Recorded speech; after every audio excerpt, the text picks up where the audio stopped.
Hello there, Seraphim17 once again.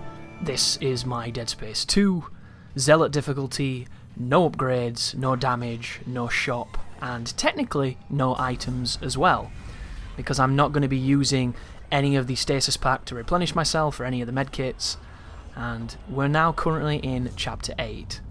So if you know a little bit about Dead Space, especially Dead Space 2, you'll know that there are some levels that just kind of pass you by, and then there are other levels that stand out immensely.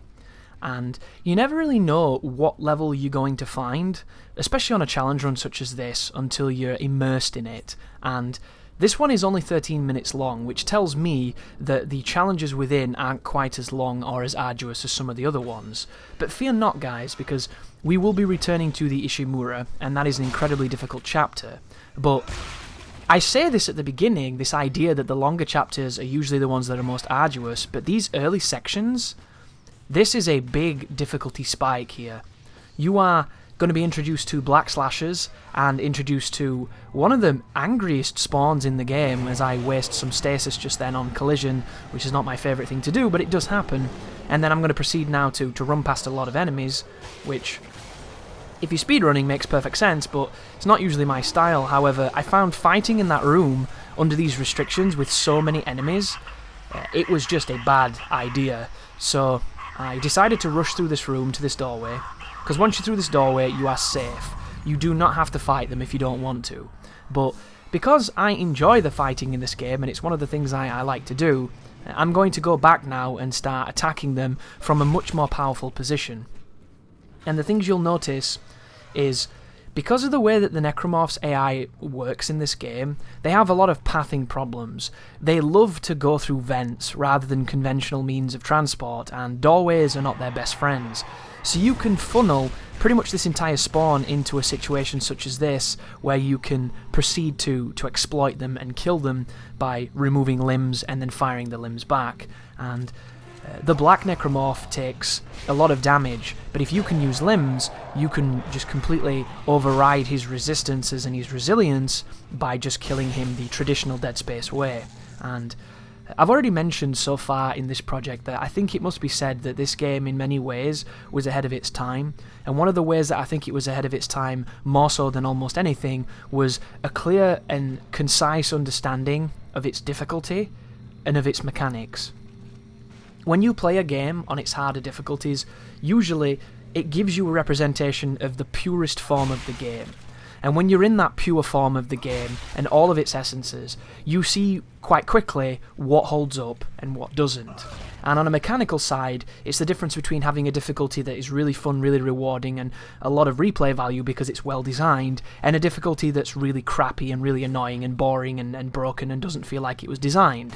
And that divide is a gulf that it can be filled with all kinds of mediation of quality. And Dead Space is at the peak. It is the apex of that quality. And you might be wondering why I think this compared to something else. Well, the main reason for it is just how good the game works. And a great example for reference is Dead Space 3. By the way, the music conveys that there's some bad dudes in this room, and then we come in here and we have a pregnant, and we have a slasher, so take care of them, use the limbs. You could throw the buckets if you want to, but I'm a little bit anxious at the moment that there are other threats, so I want to get rid of them without being too ammo conservative. Excuse me, just did like a belly fart, that was weird. Anyhow, so Dead Space 3 is a game that is nowhere near as immaculately designed as this game because it had to contend with co-op. And when you introduce co-op to something, it fundamentally shifts the balance in your game, and you can feel it in Dead Space 3 because standard enemies take more damage and your guns feel weaker.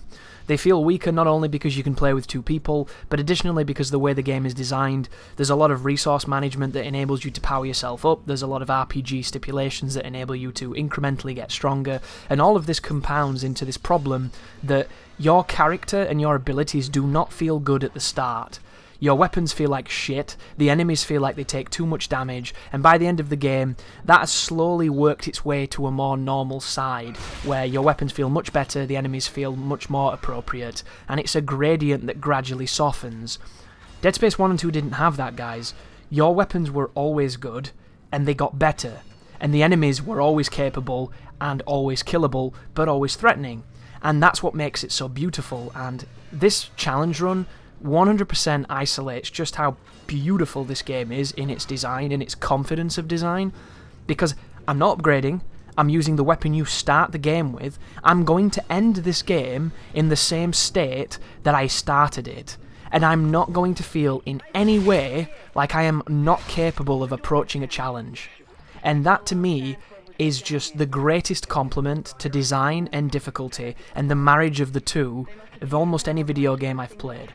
And this is very rare, guys. There are rare instances of a game that pulls it off this well with such a unique vision and such clarity. And it's already up there in the echelons of your Resident Evil 4s, up there with, things like Vanquish, which I think is immaculately designed. A lot of games that I worship the difficulty design of, this game is now up in that pantheon. And I didn't realise just how good it was, and I always loved it, and it was always my favourite Dead Space, but it's changed my perspective coming back to it in the best possible way. But this room here actually went kind of bad. There were a couple of moments where I picked up the wrong things with Kinesis, a couple of moments where I didn't get the shots I was looking for, and a couple of moments where I ended up having to dodge vomit that could have easily hit me. So in the grand scheme of things, that was quite a messy room, but I got the job done. And there's always the urge and the will sometimes to want to re-record a room like that. One of the things I had to really resist when I was playing this is to not have the most ridiculous run of every single room. Even though there's a part of me that enjoys that and really likes it, I feel like it can sometimes ostracize viewers because it can almost be too much for them. It can, and I know it sounds kind of patronising, doesn't it, when you say that? It's not too much for me, Chris, how dare you assume this? But I feel like sometimes when the gameplay is too good and too ridiculously sharp, that it can almost normalise the degree of just how difficult it is to do or how impressive it is, and it can get a little bit exhausting and a little bit tiring. So sometimes it is nice to have those encounters that don't go perfect. As much as there's a part of me that would definitely want to re-record almost all of this walkthrough and do it so that I never miss a shot. Like, there's a massive part of my brain that's like, Chris, you should do that. That looked amazing. That looks so sweet. But I do think that the variation is what keeps it interesting, and especially with these sections, as you see a crossfade there, because some of the checkpoints are not the best. But these sections control so wonderfully bad. It's not Dead Space 2's fault, guys, because if you do these on controller, they're fine. They feel okay. They feel exactly what they're supposed to feel like. And I thought this bit was quite interesting because it's been a long time since I've done it, and it was just, I was kind of marvelling at the design of it. You'll notice I'm going to be marvelling at a lot of design, and there's a couple of lurkers coming up here that are about to marvel at me and try to kill me, so hopefully I can stop that from happening. And waste ammunition because my aiming feels horrendous. But if you do these on controller, they feel appropriate, they feel exactly how they've always felt, and then if you remember Dead Space 3, Dead Space 3 refined these sections and made them feel even better. I think the space stuff in Dead Space 3 is immaculate, one of the strongest aspects of that sequel. But on PC, if you use mouse and keyboard, there is a problem in these moments, and it's kind of unforgivable in my opinion. One thing that Visceral did famously is they didn't want the PC version to outshine the console version. They even mentioned this in their PR campaign for the game, and they said that the PC versions were going to be the most bare bones that they could make them, and they said this almost like it was a virtue.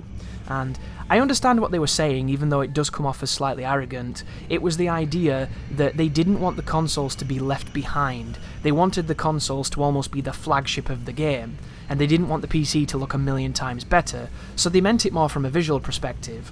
But I think the thing that's really unforgivable for me, as much as I love this game and I do like Visceral and what they achieved when they existed, I can't get behind the way they supported the mouse and keyboard.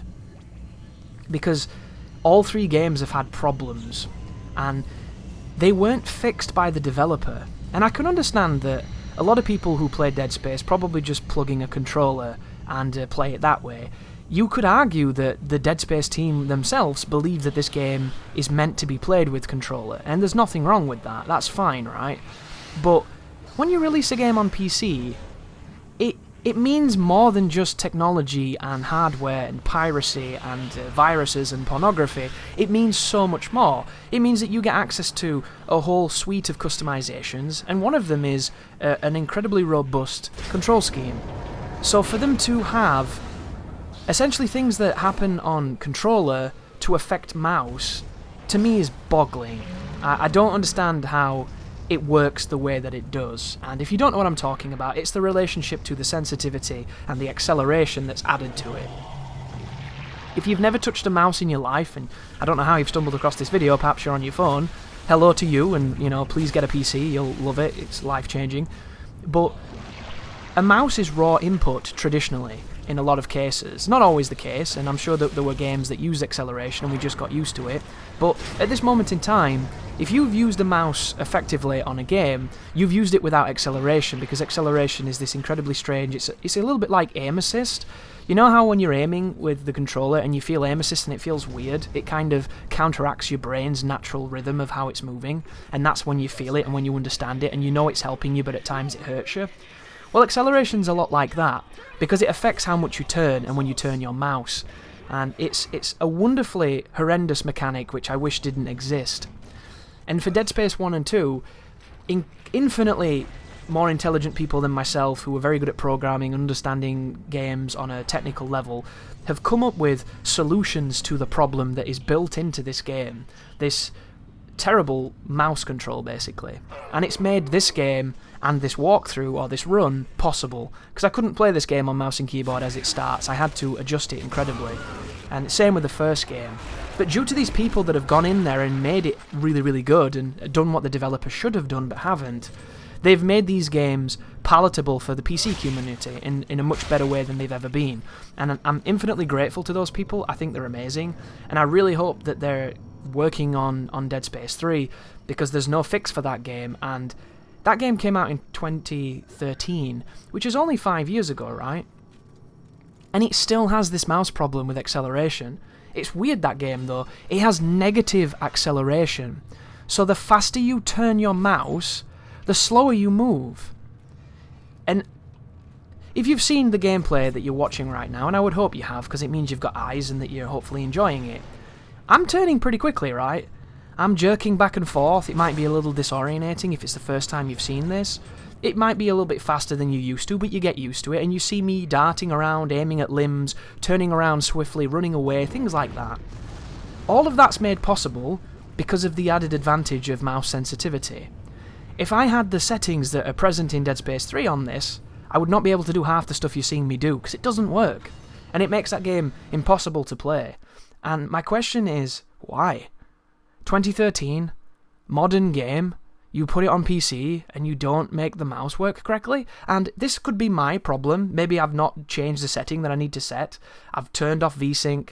I've gone into the config file to mess with sensitivities in there and adding lines of code that don't seem to work. But for the life of me, I can't stop it from doing it. And I can't imagine being a developer, releasing my game on a platform with knowledge that the main control scheme of that platform and that community doesn't work.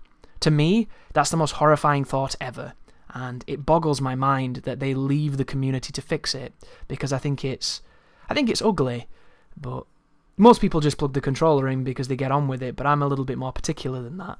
Thank you for watching. You take care now.